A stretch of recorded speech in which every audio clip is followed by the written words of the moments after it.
have you ever heard the term, there are different strokes for different folks? This is one of them. So this is Kevin's 1976 Corvette Widebody. Funny thing, that white car in the garage is 76 as well. This car is about 2 feet wider than the other one. So this will be video 1. Basically it's going to be an overview of all the things good and bad that I see about his car. Kevin actually bought it sight unseen and is going to have me work on it, which is great. So first what we're going to have to do is probably an exhaust. But here's a walk around of it. Kevin, this is nothing personal. I'm gonna pick it apart, okay? But it will give you kind of an idea of the good things and the bad things about the car. Alright, so we will start in the front. We have an incorrect nose emblem. That's for an 80 to 82. We have an aftermarket hood, which actually leaks water inside of it. It's kind of weird. We have really weird white front turn signal bezels with no turn signals in them. That's not a big problem. Obviously the car has been painted before because it has these monster wheel wells, which, I mean, some people really like them, some people hate them. So it just depends on what your taste is. I like all Corvettes, so it's all good. We'll work on wheels and tires later. So go around the side of the car. A few little paint bubbles, but not really anything that bad. It has a 76 only rear letters, brand new taillights, and reverse lenses. This one's actually missing the ring around it, so we can fix that. Antenna, I mean, the outside's really pretty unremarkable, just because there's not really much work to do other than paint. Here on the inside, something interesting, when the battery's hooked up, this light is always on, so we'll go under the hood here in a minute. I have the other door panel here. The interior is actually really nice. I mean, all things considered, it's actually really nice. The only issues I really found were whoever put the carpet in didn't put that great a carpet in. There's a cover on this pad right here, and then I think some of the gauges have issues, but not too much. Yeah, it's not too bad on the inside. The main part on this car that we're going to focus on is going to be under the hood. So as you notice, it's got a aftermarket hood with no hood, with no hood latches on it at all, so it won't even latch. The other thing is, these vents just let water in right down here. But the main thing that we're going to be focused on when it comes to this car is basically mechanicals to begin with. So we have a carburetor that really doesn't run very well. It doesn't start very well. There's no electric choke, so we'll get to that when we get to that. The engine does run, but the real problem is it's pretty much running on open headers. Somebody put these little shorty headers on it, and they dump right about there, which makes it really, really, really loud. Next we have the alternator is not hooked up, it has no brackets, it's kind of just chilling, hanging onto the engine by one cord. Oh, can't forget the beer can lid for that. That's good. That's funny, they put a brand new reservoir on it, but put a beer can for the top. Let's see. Here's another view of the headers. Yeah, they kind of just... So I think that's going to be job number 1, are those. Next we have the incorrect water neck, which makes the water, or the upper radiator hose go way too high. It should stick out like this. And then last but not least, we have like the bubba spaghetti wiring all over the place. So Kevin has bought new harnesses for that, and we'll get to there when we get to there. But today's job is going to be working on this exhaust. Does that water pump look weird to you guys? It looks really weird to me, and I don't know why I don't like it. I don't know, maybe, I don't know. It looks like, we'll get to that when we get to that, but first we're going to tackle exhaust today. We're going to see what to take this stuff off. Kevin has bought a set of side pipes. So the main reason why we're doing exhaust first, you might ask, why are we doing exhaust first? We're doing exhaust first because if you look down here, these are the fuel lines, and they run right by the exhaust, and they're made of rubber, and yeah, so I don't know why they didn't use the factory fuel lines, but what's hooked up to the fuel pump are rubber. Well, I got the first one off. It wasn't that bad. Something hilarious though, whoever put these on, they use these stupid little gaskets, little single piece ones, I feel like with headers you should use a one piece, but that's just me. Underneath the car, couple things already. This car's been here for maybe 20 minutes. 2 big leaks. And I have a lot of bubba stuff to show you under here. It's good stuff. So why people paint stuff red, I don't know. But we have some leaking from the transmission cooler lines. Here's those fuel lines I talked about. Isn't that ridiculous? I'm hoping those are fuel lines. Or I'm hoping those are transmission lines and maybe not fuel lines. We'll see. I haven't traced them back yet. But we'll go from there when we do. We have some really crazy starter wiring. You guys see that starter? That's supposed to ground it. I think it needs new battery cables all the way around. And then we have these exhaust pipes, these random muffler exhaust pipes in the back that kind of just hang. We'll get rid of those because those are trash. But I'm kind of worried about this puddle right here because it wasn't here earlier. With these shorty headers out, we can take out the spark plugs. They look like what I expect them to. Running too rich and a little bit of burning oil, but we can remedy a lot of that. I want to show you guys this. Look at that. Isn't that just the most bubba-ness you've ever seen? I mean, this whole engine, all the wiring is just all bubba all the way around. It's all got to go. I'm not messing with any of that stuff.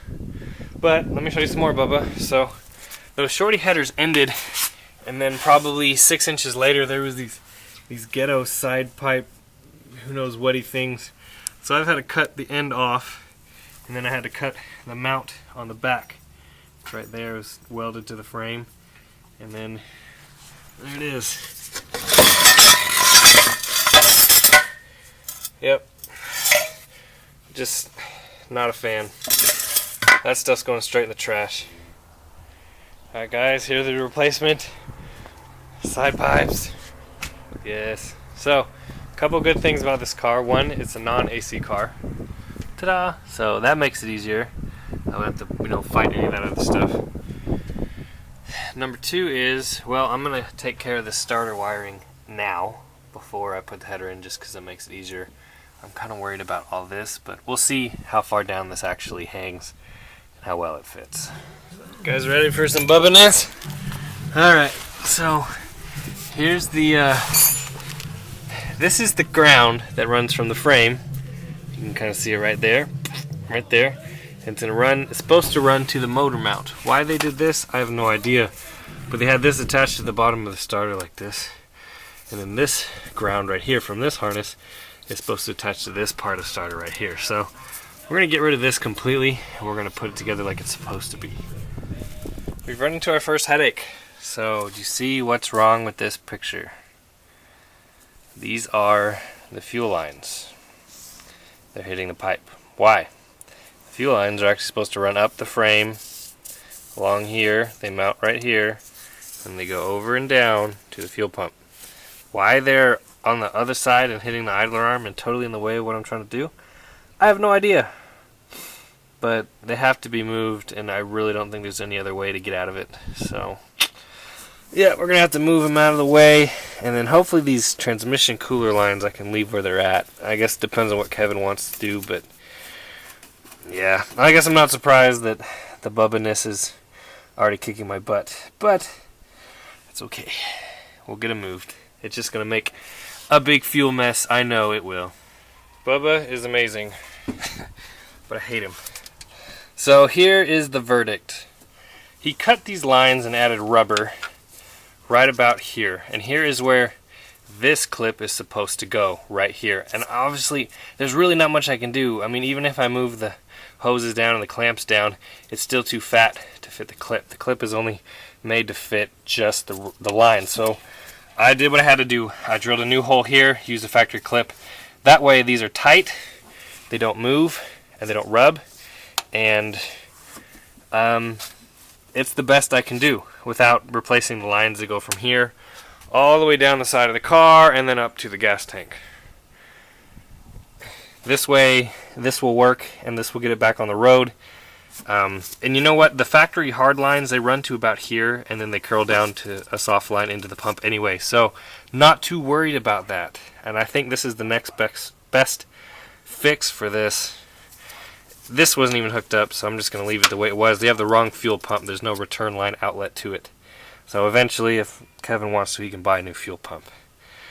But I'm going to go ahead and hook this up to the fuel pump, get it where it's supposed to be. And I mean, that looks so much better than it used to be, and it's not hitting the idler arm. I mean, that's a moving part on a line. So these transmission lines, on the other hand, we might have to do something about those, but I think we're going to try to do that a little bit later. I'm hoping we can kind of, move them out the way for now. Those are easy to replace. They're just metal lines, and then you go from the radiator to here. So we're going to do that later, but as for now, I'm hoping now we can be able to get the header actually in where it's supposed to go. Are you guys going to get a kick out of this? So in order to get these pipes to clear everything, I have to replace these transmission cooler lines. They're supposed to be a metal line. Chopstick! Are you barking while I'm recording? Huh? Quit it. Quit. Anyways, there's supposed to be a metal line from the transmission to two flexible lines that go up into the radiator. So Bubba decided, instead of spending, what, $40 on new lines, he was going to make them out of things he had laying around. So we have these fittings that were into the transmission, only 2 threads, swabbed with silicone, compression fittings, plastic hose, rubber hose, more plastic hose all the way to the front, another rubber hose, brass tubing, and then more rubber hose. Yeah, that was his idea. They didn't cost him anything, but really, there's like, let's count them. 1, 2, 3, 4, 5, 6, 7, 8, 9, 10, 11, 12, 13, 14, 15, 16, 17 joints. 17 connections in this hose. You gotta be kidding me. One of the things that we knew going into this project is that it would need a radiator core support. So if you look right here, that is a radiator core support. The problem is they get water in them and they rust out over time. So as you see, this one is pretty crappy. So I'm in the middle of replacing the transmission cooler lines, and since I have those undone, it makes sense to do the radiator core support now. It's just one less thing I'll have to unhook. Another thing that we plan on doing is this water neck. It points straight up. It's supposed to point like that, so it doesn't rub on the hood. You can see where it's been rubbing. But I might do a different top hose. We'll see. We'll see how it fits once we get the right water neck on. But the radiator core support's not too hard of a job. It's 3 bolts on each side, 2 bolts on the bottom. The only thing that's concerning me is that they added these like weird support rods to it, and I'm not used to that. So we're gonna have to see how that goes. But first, we have to get the radiator out. One thing I will show you guys is this car had almost no coolant in it. I mean, that's pretty much straight water. It's not good. So because of that, we will be putting different coolant back in once we're done. In taking this radiator out, I noticed a couple things. See all these hoses and wires and all this junk that's bunched up on top of this fender?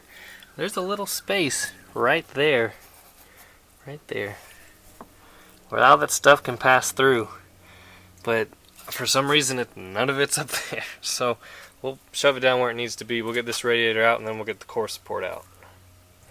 Looks like the previous owner wasn't a fan. Get it? Wasn't a fan of snipping off the ends of his zip ties. They're all just hanging out.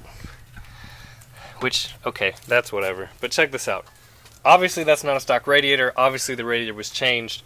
Obviously they saw this and that when they changed the support out. But did they change the support? No, they just threw a radiator in it. Can't stand that. Here's the new one versus the old one. The only real difference is there's a little tray that holds a radiator in instead of just 2 perches. It doesn't matter because we're not running a fan shroud, so the radiator will fit just fine. I've transferred over these 2 brackets. I gave it a quick coat of paint, engine paint, so it will look good forever. And I just, look at this. I just can't believe somebody would see this. See the rust coming out of it.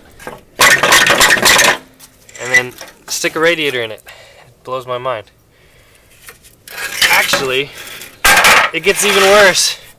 They tried to fix it. They tried to, you see this? They tried to fix it. Look at that. They tried to fix it and put it back. I cannot believe the level on this car. I can't believe it. There it is. The new radiator support's installed correctly. And the old radiator put back in. That old radiator, I think it's good enough. It's aluminum and doesn't leak, so it should be fine. We'll see if the fans end up being good enough, but all the wiring in this entire engine bay is going to get replaced eventually, so we'll get to that later. Next, just one of those while you're at it kind of things. This water pump, I believe, is the wrong water pump. You see how far it sticks away from the cover? And because of that, the belts I don't think are going to line up.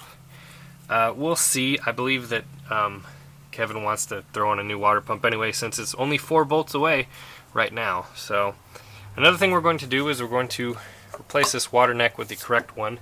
The reason being is that it rubs the hood. So we'll get that put on and go from there. Alright, we're making progress on this car. I am completely convinced that whoever owned this before just kind of threw stuff together just to make it actually run. So there was no alternator or alternator brackets. Well, there was an alternator, it was just bolted to the head. There's no brackets. So Corvette's different than most cars where the alternator and the air pump are swapped. Usually it's the other way around. So because of that, we used Corvette brackets to hold on the alternator, and that led to another problem. So the water pump that was on here was an extended water pump. It was at a different shaft length than the stock one, and also these pulleys that are on this motor are just wrong in every sense of the word. So the problem is, in order to use the correct brackets and the correct water pump, we have to get a whole different set of pulleys. So let me show you what I got. So these are off of a parts car, but these are correct Corvette pulleys. So first, we have the correct diameter rear pulley for the water pump, and then we also have pulleys for the crankshaft.